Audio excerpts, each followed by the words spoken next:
উটের গোস্ত খেলে অজু ভেঙে যায়। সালাত আদায় বা কুরআন স্পর্শ করতে চাইলে পুনরায় অজু করতে হবে। জাবের বিন সামুরা রাদিয়াল্লাহু তাআলা আনহু হতে বর্ণিত, তিনি বলেন, নবী সাল্লাল্লাহু আলাইহি ওয়াসাল্লাম কে জিজ্ঞেস করা হলো, আমরা কি ছাগলের মাংস খেয়ে অজু করব? তিনি বললেন, যদি চাও তো করতে পারো। বলা হলো, আমরা কি উটের মাংস খেয়ে অজু করব? তিনি বললেন, হ্যাঁ। সহিহ মুসলিম।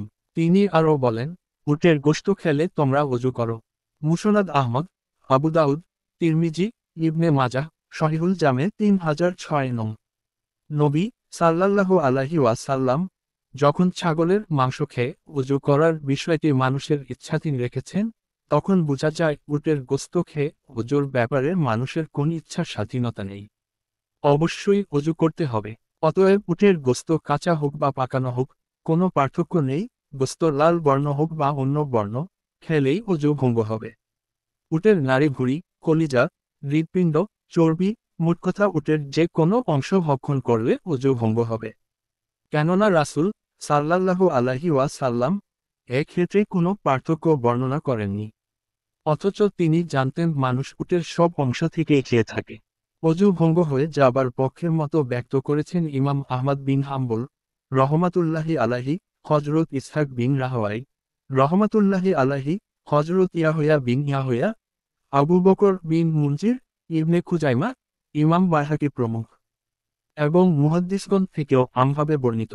একদল সাহাবা রাদিয়াল্লাহু আনহুম আজমাইন থেকেও তা বর্ণিত। সহিহ মুসলিম, ইমাম নববীকৃত 4-48-49। যেসব হাদিসে উটের গোস্ত খেলে অজু করার কথা এসেছে, এর জবাব দুটি, যথা: 1. এসব হাদিস ইসলামে প্রথম যুগের, পরবর্তীতে এ বিধান রহিত হয়ে গেছে। সহিহ মুসলিম, ইমাম নববীকৃত 4-43, ইলাউস সুনান 1-172। 2. দ্বিতীয় জবাব হল, অজু করার দ্বারা উদ্দেশ্য হল মুখ ও উভয় হাত ধৌত করা। সহিহ মুসলিম, ইমাম নববীকৃত 4-43, ইলাউস সুনান 1-172। উটের বা অন্যান্য হালাল প্রাণীর গোস্ত খাবার পর অজু করার নির্দেশের দ্বারা উদ্দেশ্য কি, তা রাসূল সাল্লাল্লাহু আলাইহি ওয়াসাল্লামের আরেকটি হাদিস দ্বারা পরিষ্কার হয়ে যায়।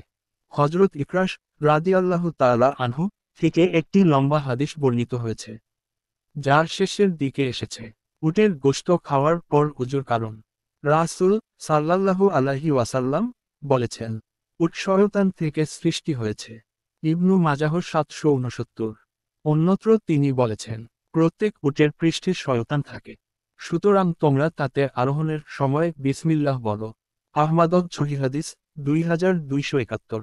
ইমাম ইবনু তাইমিয়াহ বলেছেন, উটের গোশত ভক্ষণে মানুষের শরীরে শয়তানি প্রভাব জাগ্রত হয়। এই প্রভাবকে বিনষ্ট করার জন্য রাসূল সাল্লাল্লাহু আলাইহি ওয়াসাল্লাম অজুর নির্দেশ দিয়েছেন। মাজমু ফাতাওয়া 20/523। শাইখ উছাইমিন বলেছেন, উটের গোশত দেহে স্নায়বিক চাপ বৃদ্ধি করে।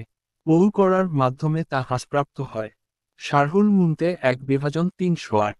তাই এ বিষয়ে প্রশ্ন উত্থাপন করা কোনো মুসলিমের উচিত নয়, কারণ এ বিষয়ে রাসূল সাল্লাল্লাহু আলাইহি ওয়াসাল্লাম এর সুস্পষ্ট নির্দেশনা রয়েছে।